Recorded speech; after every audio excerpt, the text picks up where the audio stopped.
Good morning everyone. Welcome to my YouTube channel. Now I will discuss about substation. On the basis of design के according तो हम लोग देखेंगे substation कितने categorise का होता है।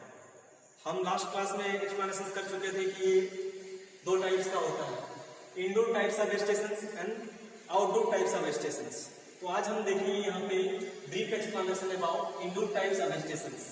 इंडोर टाइप सबस्टेशंस होता क्या है? Indoor type substations inside the infrastructure के अंदर जितने भी इक्विपमेंट होते हैं, इलेक्ट्रिकल इक्विपमेंट होते हैं, इट में भी ये ट्रांसफार्मर हो, इट में भी ये कंट्रोलिंग डिवाइसेस हो, इट में भी ये प्रोटेक्टिव डिवाइसेस हो, जितने भी डिवाइसेस होते हैं सारे के सारे डिवाइसेस इनसाइड द इंफ्रास्ट्रक्चर के अंदर बने होते हैं, उनको फाउंडेशन किया जाता है।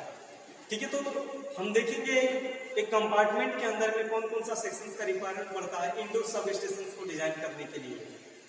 देखेंगे यहाँ पे हम एक कंपार्टमेंट हम डिजाइन किए हैं, इसके अंदर हम लोग अलग अलग सेक्शंस को रिप्रेजेंट करेंगे कि हम लोग को कौन कौन सा कंपार्टमेंट का रिक्वायरमेंट पड़ता है। ये जो है आपका सबसे पहला जो कंपार्टमेंट है ये है indicating battery protective device compartment. Means ये जो कंपार्टमेंट है, ये कंपार्टमेंट में आपका जितने भी आपके मेजरिंग इंस्ट्रूमेंट होते हैं, इंडिकेटिंग इंस्ट्रूमेंट होते हैं, प्रोटेक्टिव इक्विपमेंट होते हैं, मतलब जितने मेजरिंग इंस्ट्रूमेंट इट मीन्स आपका वोल्ट मीटर हो गया, एम मीटर्स हो गया, पावर फैक्टर मीटर्स हो गया, जितने भी कैटेगराइज का पैरामीटर्स को मेजर करने वाले इक्विपमेंट जो होते हैं, इसके अलावा प्रोटेक्टिव इक्विपमेंट जितने भी होते हैं जैसे कि आपके रिले हो गया, जितने भी डिफरेंट टाइप के प्रोटेक्टिव इक्विपमेंट होते हैं इनसाइड द सब स्टेशन, सारे के सारे ये कंपार्टमेंट के अंदर रहेंगे, अवेलेबल होंगे।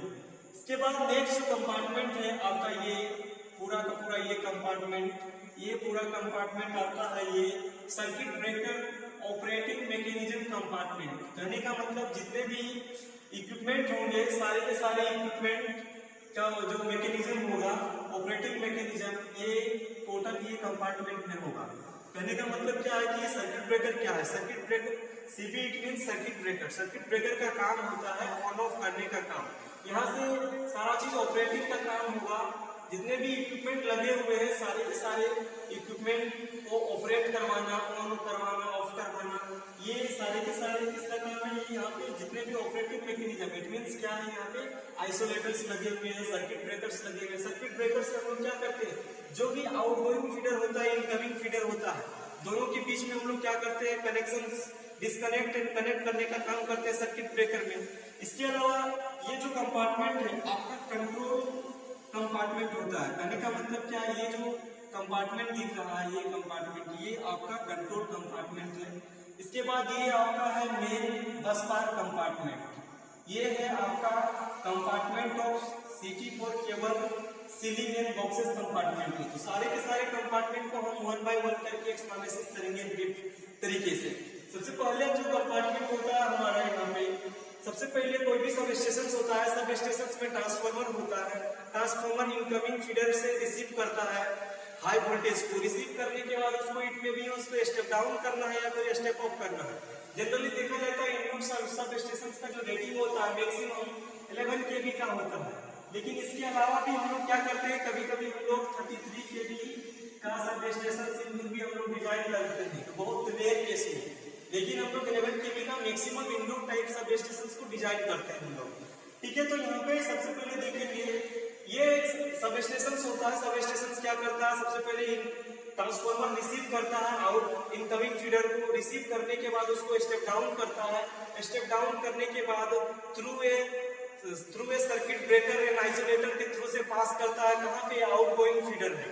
कहाँ पे? आउटगोइंग फीडर में। और आउटगोइंग फीडर के थ्रू से अलग अलग लोड के सेंटर तक पहुंचाने का काम करते हैं हम लोग। जनरली ये जो होता है इंडोर सब स्टेशन होता है, इसमें क्या है, ये जो है आपका सेक्शन, इस सेक्शन में जो इक्विपमेंट लगे हुए हैं आपका indicating equipment, metering equipment, protective equipment, यहाँ सारे के सारे इक्विपमेंट का काम होता है मेजर करना सारा का सारा पैरामीटर्स को। जैसे वोल्टेज को मेजर करेगा, करंट का आउटपुट, जैसे कि कोई सीटी लगा हुआ है यहाँ पे, सीटी का आउटपुट को ये यहाँ पे मेजर करने का काम करेगा, पीटी का आउटपुट को मेजर करने का काम करेगा। और जो भी रिले होता है, इन केस अगर किसी भी तरह का फॉल्ट होता है, उस फॉल्ट की वजह से क्या होता है, आपका सीटी एनर्जाइज हो जाएगा। एनर्जाइज होने के बाद रिले क्या करेगा? रिले क्या है? What is relay? Relay is a sensitive device. जब एबनॉर्मल करंट फ्लो करेगा तो वो क्या करेगा? सबसे पहले इन्फॉर्म कर किसको करेगा? सर्किट ब्रेकर को करेगा। सर्किट ब्रेकर क्या करेगा? टर्न ऑफ करने का काम करेगा।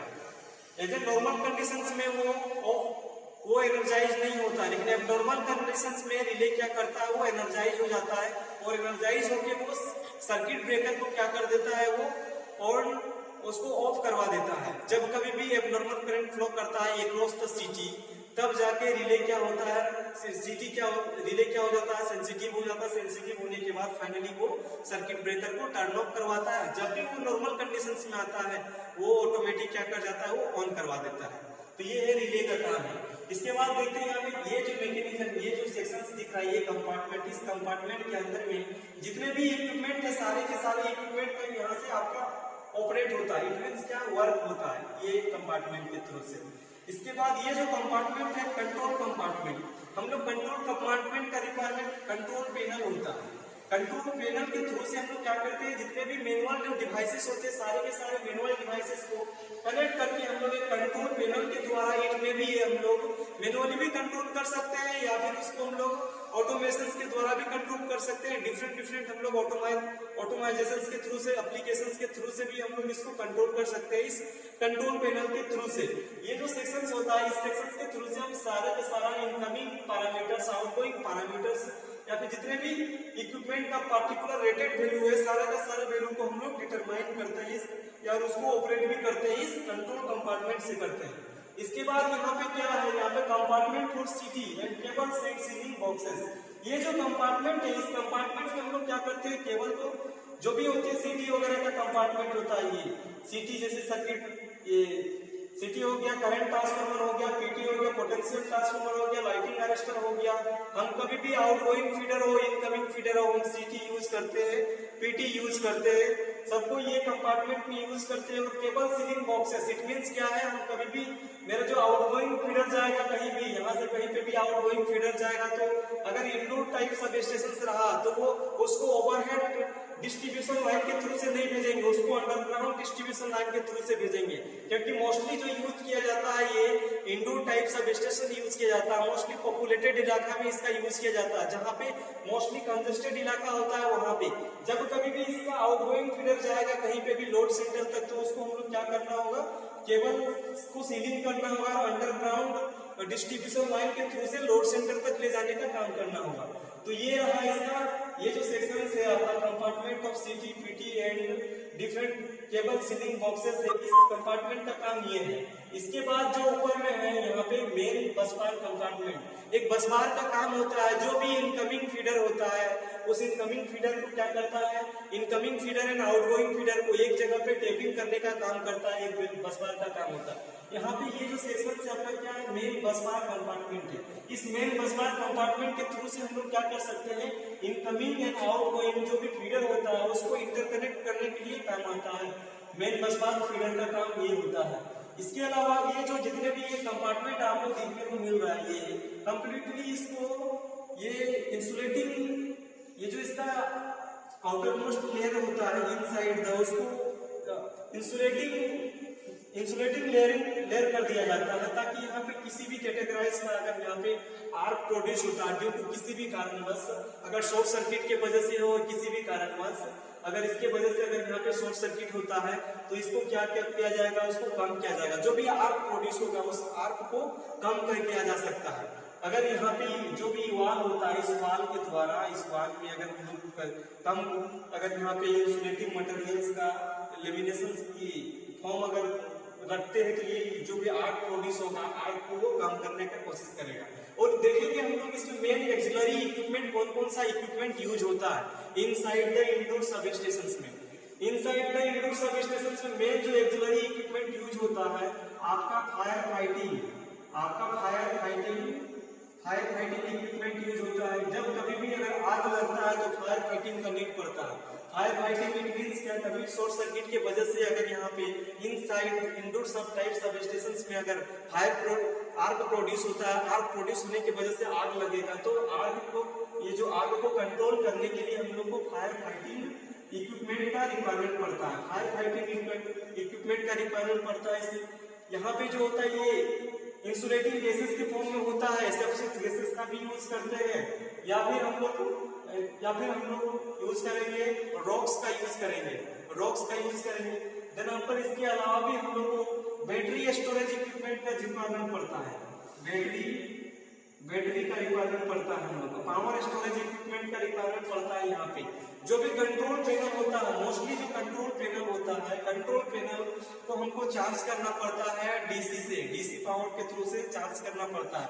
इनकमिंग फीडर में जब कभी भी हमको पावर मिलता है, उस पावर एसी फॉर्म में अगर है तो उसको अगर हमको डीसी के फॉर्म में स्टोर करके रखते हैं, क्योंकि हमारा जो भी पैनल होता है, कंट्रोल पैनल होता है, वो डीसी पे ऑपरेट करता है। यहाँ पे हम लोग एज ए रेक्टिफायर सर्किट का यूज करके उसको एसी से डीसी में कन्वर्ट करेंगे और बैटरी में स्टोर करके फाइनली हम लोग जो पैनल होता है, कंट्रोल पैनल होता है, उस कंट्रोल पैनल को चार्ज करेंगे और ऑपरेट करवाएंगे। तो ये इसमें जितने भी इक्विपमेंट है, ये सारे के सारे एक्स्ट्रा इक्विपमेंट, एक्सटर्नल इक्विपमेंट का रिक्वायरमेंट पड़ता है यहाँ पे। इसके अलावा भी यहाँ पे हम लोग नेक्स्ट है, देखिए नेक्स्ट टॉपिक, इसके आगे हम देखेंगे according to indoor distribution sub stations and high voltage switch board classified into the following types.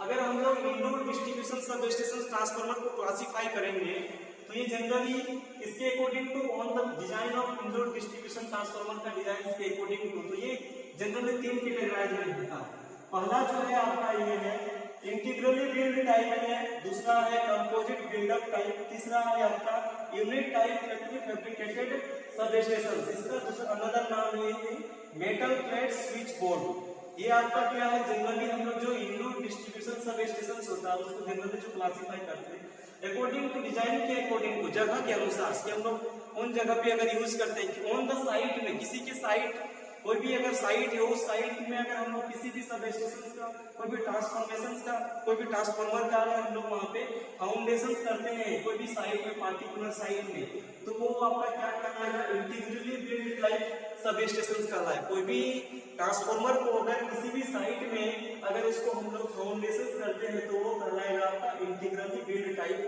सब स्टेशन कहलाएगा।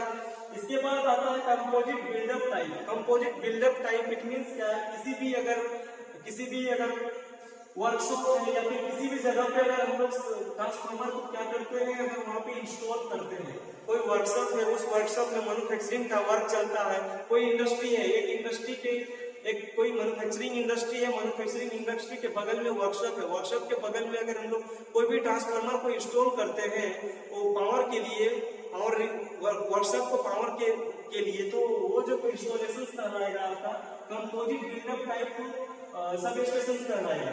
इसके बाद नेक्स्ट आता है आपका unit type factory fabricated sub station. किसी भी प्लांट की अगर कोई भी प्लांट को पावर, अगर किसी भी प्लांट को पावर रिसीव करवाने के लिए हम लोग अगर किसी भी सब स्टेशन का अगर इंस्टॉलेशन करते हैं तो वो कहलाएगा आपका unit type factory fabricated sub station कहलाएगा। अगर इसका अनदर नेम होता है मेटल प्लेट स्विच बोर्ड होता है, इसका अनदर नेम जो unit type factory fabricated sub station होता है, इसको जनरली हम लोग large amount of consumers, it means क्या है, किसी भी इंडस्ट्री है उस इंडस्ट्री को पावर को डिस्ट्रीब्यूट करने के लिए, कंट्रोल करने के लिए, अगर किसी भी पार्टिकुलर इंडस्ट्री से पहले अगर हम लोग किसी भी ट्रांसफार्मर का अगर इंस्टॉलेशन करते हैं और उसको इंस्टॉल करके पावर रिसीव करने का काम करते हैं तो वो जो कहलाएगा आपका ये unit type factory fabricated sub station कहलाएगा। Thank you. यहाँ पे कंप्लीट होता है इंडोर सब स्टेशन।